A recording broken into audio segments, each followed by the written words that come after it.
4 defence works here.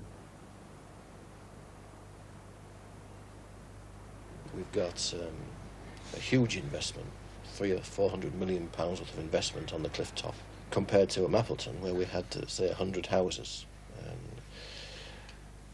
I would say that at Easington, it's perfectly easy to come to the conclusion that sea defences must be cost-effective. 4 or 5 million pounds on the coast protection works for there seems pretty small beer compared to the value of what is being protected.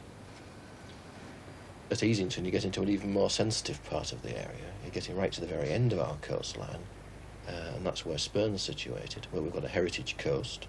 We've got a site of special scientific interest in the lagoons, and we've decided to do an environmental assessment there, because if there were a temporary starvation of sand, then a very vulnerable area is the lagoons.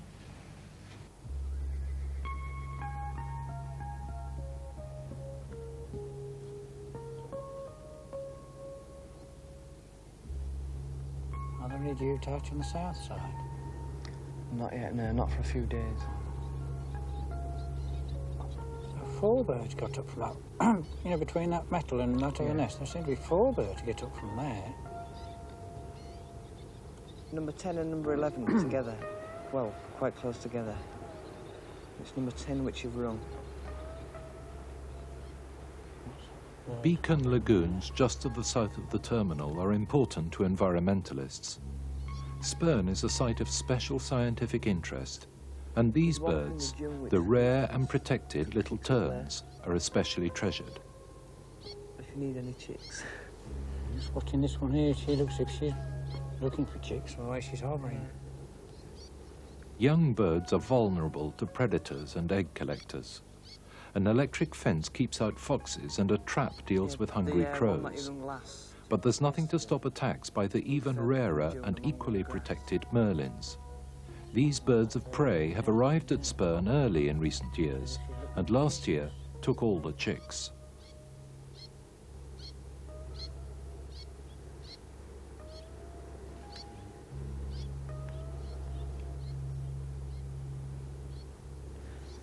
We'll put colouring on it first. That denotes that it's been ringed somewhere round about the humber. And then with it being on the left leg, it means it's been ringed as a nestling. If it was on the right leg, it would mean it was ringed as an adult. And a BTO ring on the other leg, which identifies it as an individual bird if it's ever found anywhere else. All right, be quiet. Now, this sounds an awful crunchy noise when you do this up. It's because the... Oops. When we do it up. See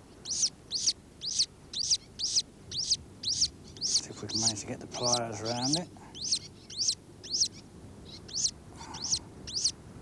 It's just where the ring's sliding around in the pliers making that crunching noise. You can hide under there again. And we'll move over and do the next one. This is how these birds are monitored to see whether they return to the same sites to breed each year. Through telescopes and binoculars, identifying rings can be seen on adult birds in the breeding colonies. Right, you little monkey, come here. Here we are. The other one can't be far away.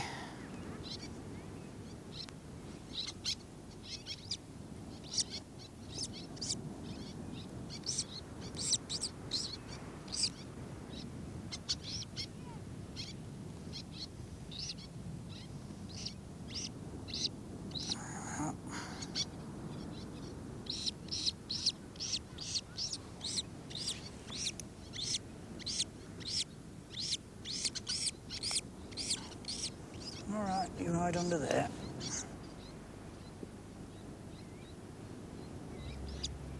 If Spurn Head is washed away, it will take with it a rich and varied history of war and peace.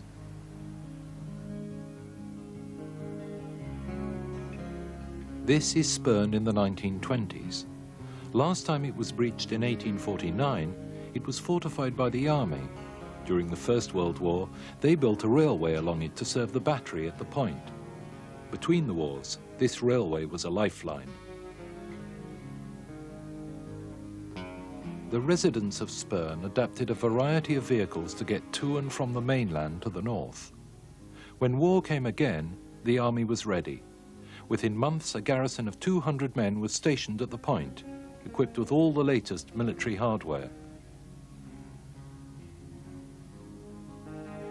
The crew of the twin six-pounder would have been up to 20 personnel to operate it in shifts. 10 of the personnel would be on the actual mounting themselves, which is here. The others would be round the back, pushing the trolleys round as the gun traversed. Other personnel would be behind with ammunition. These would replenish the trolleys as they were fired, and then they too, in turn, would be replenished from the magazines below. So it was quite an involved operation.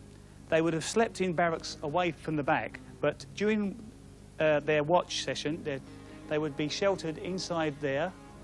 But as soon as the alarm sounded, they could be on the gun mounting in a matter of seconds and ready for action.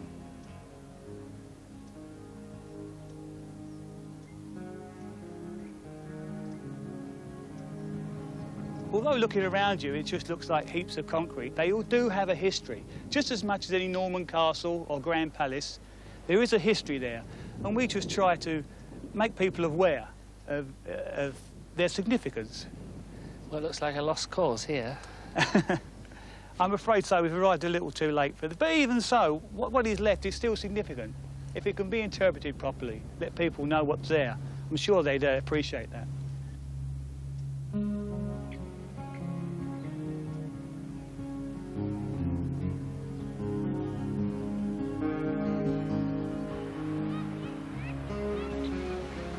When the army finally shut the door on Spurn in 1956, it was left to defend itself against the sea, sitting vulnerable to the next high spring tides.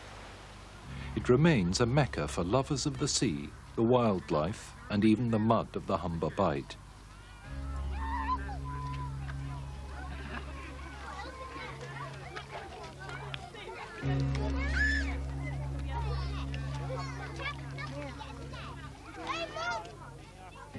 When Spurn is breached, it is believed that these mudflats will protect the vital Humber shipping lanes from the encroaching sea.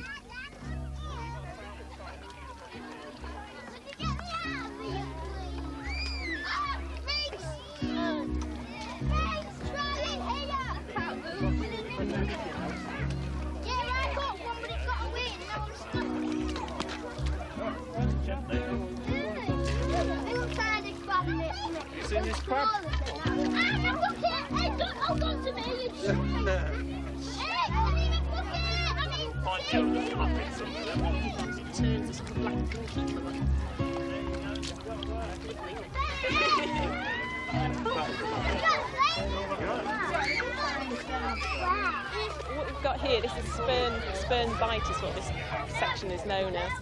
It's part of the Humber Flats and Marshes SSSI. It's part of what? Humber Flats and Marshes SSSI. It's a site of special scientific interest. Why? It's particularly important, mainly because it's so abundant or prolific as a salt marsh. It's got hundreds and hundreds of thousands of creatures sort of beneath the surface. You look out, there's vast expanse of nothingness apparently to the naked eye, and you think, well, there's nothing out there at all. If you go out there like we're doing today and look down beneath the surface, you find amazing densities of different shells, creatures and worms, things like little tiny hydrobia, which you get at densities between 30 and 40,000 per square metre, which is an awful lot of shells by anybody's standards. Estuaries in Britain, they're all important, and a lot of them are also important internationally, and that includes the Humber estuary. Why? This is particularly important because of the numbers of wintering wildfowl that come here, and also the numbers of waders that pass through. Large numbers of birds that have been breeding in the high Arctic, migrating south to Africa, because obviously it's such a long way, they can't fly all that way one go, they need food, and the estuaries around the British Isles provide those fueling points for them to feed. In late autumn they arrive. Shell ducks, oyster catchers, knot and dunlin. They signal the onset of winter, when Spurn moves once again into its season of maximum vulnerability. I think we're waiting for all the factors to come together that bring trouble for Spurn. That's low pressure over the North Sea. It's a high tide, and it's a northeasterly gale. If we get all of those three factors running together, then I think it's pretty certain that the neck of Spurn, the very narrow, very low-lying part of Spurn, would be washed across. What would result the following morning, I don't know, and no one can tell you what will be left. There may be a huge hole, a huge chasm that can't be bridged, or there may be just a narrow causeway. The road that goes down Spurn is not a public road. But that's not to say that the local authorities would necessarily wash their hands of it, but I've got to make it clear that it would be a private problem, as all coast erosion is a private problem. What we now have to do is to go forward and talk about ways of meeting the emergencies that may arise. It's very difficult to know what exactly we'll be left with after the high tide that comes and does the damage.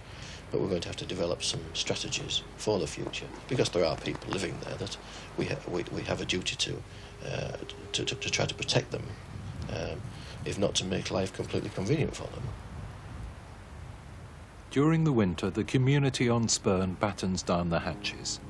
The lifeboat men stand ready, and the Humber pilots carry on their endless tasks. The Yorkshire Wildlife Trust, the owners of Spurn, are part of the Spurn Heritage Coast Management Group, which includes the Holderness Borough Council. They've decided that hard sea defences are no longer the answer to Spurn's problems. They hope that a sand and shingle ridge will form, rolling slowly landwards with the tide. The road will be lost. Spurn Head itself will move westward to keep pace with the erosion of the Holderness coast, but it depends on its supply of sand. Nobody really knows what effect the new sea defences of the gas terminal will have. If nature is left to take its course, it just might mean the end of Spurn Head.